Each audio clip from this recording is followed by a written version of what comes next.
देखिए, हरियाणा को जो थीम है इस बार की, जो विचारधारा है कि हरियाणा का समृद्ध हरियाणा, विरासत से विकास, ये जो विचारधारा लेके माननीय मुख्यमंत्री जी के नेतृत्व में इस झांकी को हमने बनाया है, जिसमें हमने पूरी विरासत कुरुक्षेत्र के धर्मनगरी से जो भगवान कृष्ण ने मानवता को एक संदेश दिया था अर्जुन के माध्यम से, वहाँ से लेके आज जो हमारा हरियाणा का विकास, इंफ्रास्ट्रक्चर डेवलपमेंट में खिलाड़ियों का जो योगदान हुआ है, वो पूरा हमने इसमें दिखाया, दर्शाया है। मैसेज यही है कि हरियाणा में एक ऐसी भूमि है, विरासत में भी हमारे पास कल्चर, बड़ा समृद्ध कल्चर है, और विकास जो अभी अभी तक जो विकास हुआ है वो भी एक भारत में बहुत ऊंचाई पे है। इस झांकी को तैयार करने में 3 महीने का समय लगा है। काफी लोग इसमें इन्वॉल्व है, एक सारी टीम वर्क है। प्राचीन काल से बिहार ज्ञान, मोक्ष और शांति की भूमि रही है। पूर्व से ही विश्व पटल पर ज्ञान की भूमि के रूप में नालंदा यूनिवर्सिटी पूर्व से विख्यात था।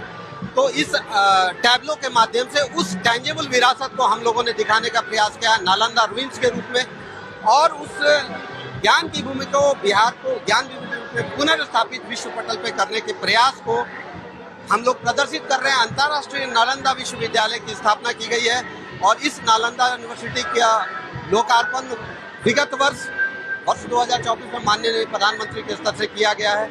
इस तरह हम लोगों ने ये प्रयास किया है कि विश्व पटल पर जो बिहार ज्ञान की भूमि रूप में प्रदर्शित था, आज पुनः उस मुकाम को प्राप्त करे।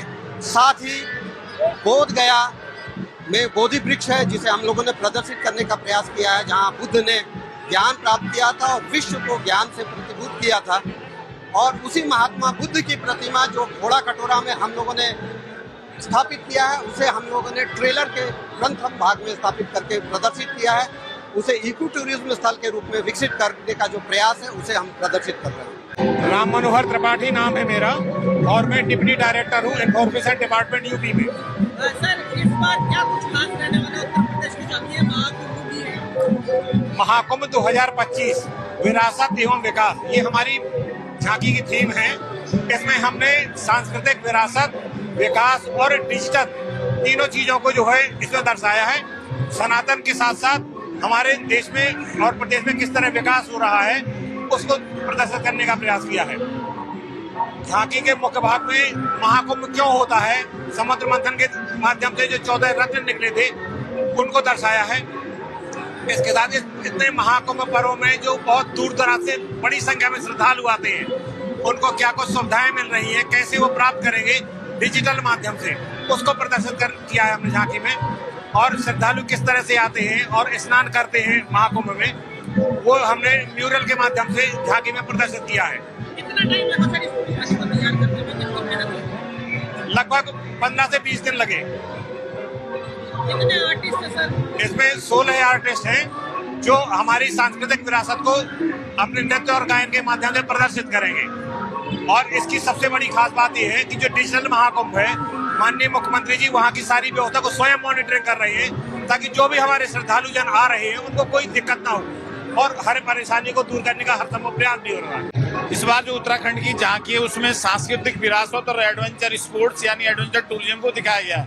झांकी का जो फ्रंट पार्ट है उसमें हमने उत्तराखंड की जो विश्व प्रसिद्ध एप्पन आर्ट है, उसको पारंपरिक वेशभूषा में जो उत्तराखंड की महिला उस आर्ट को बना रही है, और वहाँ का जो प्राकृतिक सौंदर्य है उत्तराखंड का, उसको झांकी में दिखाने का प्रयास किया गया है। इसके अतिरिक्त जो झांकी का जो पीछे का और जो मिड पार्ट है, उसमें वहाँ का एडवेंचर स्पोर्ट, पैरासीलिंग, पैराग्लाइडिंग और ट्रैकिंग, साइकिलिंग, एडवेंचर स्पोर्ट्स की जो गतिविधियां होती है उसको दिखाने का प्रयास किया गया उत्तराखंड की झांकी में। मैसेज क्या देना चाहते हैं? मैसेज निश्चित रूप से जो मैसेज है, उत्तराखंड में एक चूंकि आकर्षण का केंद्र है टूरिज्म, तो जो वहाँ का एडवेंचर टूरिज्म है, विश्व प्रसिद्ध एडवेंचर टूरिज्म औली की स्की है, तो हमारा एक जो टूरिस्ट है उनसे एक अनुरोध होगा कि उत्तराखंड में जरूर आए और वो वहाँ का जो एडवेंचर स्पोर्ट्स है उसका लुत्फ जरूर उठाएं और एडवेंचर का जो टूरिज्म है वहाँ पे उसका लुत्फ उठाएं। अपने नाम में register KS Chauhan, joint director information department, government of Uttarakhand. इस बार रिपब्लिक डे में डीआरडीओ ने अपने जितनी नई तकनीक, जितनी नई टेक्नोलॉजी बनाया है,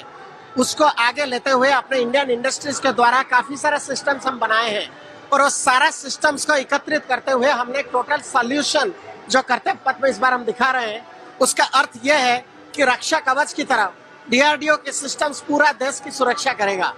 और उसको करने के लिए हम लोगों ने डिफाइन किया है कि सबसे पहले हमारी जो रडार सिस्टम से जो हमारे एयरक्राफ्ट में लगे हुए हैं और जमीन में लगे हुए हैं, वो करीबन 500 किलोमीटर दूर तक जो अटैक आता है उसको डिटेक्ट कर सके।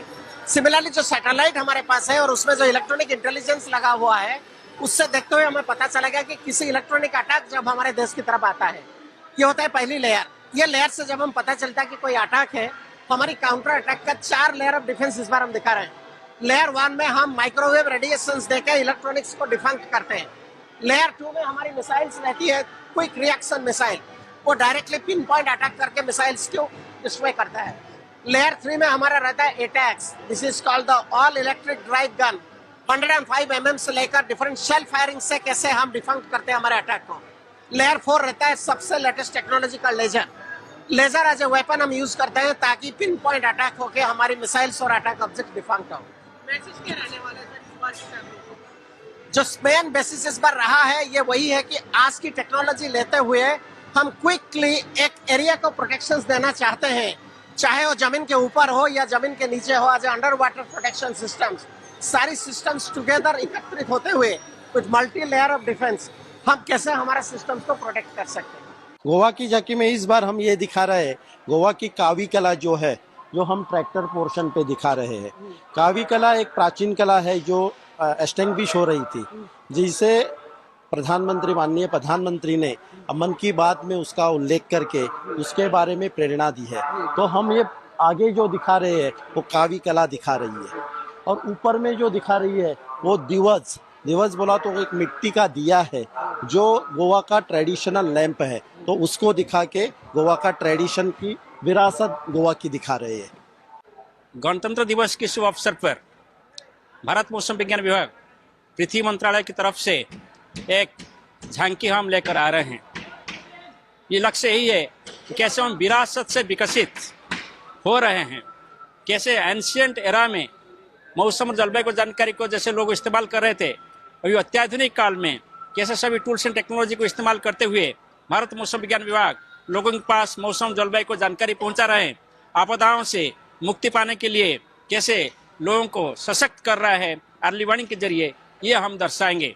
और इसके साथ साथ जो आपको पता होगा, ऑनरेबल प्राइम मिनिस्टर ने 15 जनवरी 2025 को देश को मिशन मौसम को उत्सर्गित किया है और विजन 2047 को उत्सर्ग किए हैं। इसको फॉलोअप करते हुए हम एक फाउंडेशन लेकर रहे हैं, जिसको लेकर अमृत काल में 2047 तक जब हम पहुंचेंगे, हर घर में हर व्यक्ति के पास मौसम जलवायु को जानकारी इस ढंग से होगा जिससे कोई जनमाल का नुकसान नहीं होगा और सामाजिक आर्थिक प्रगति त्वरान्वित होते हुए एक विकसित भारत में हम पहुंच जाएंगे।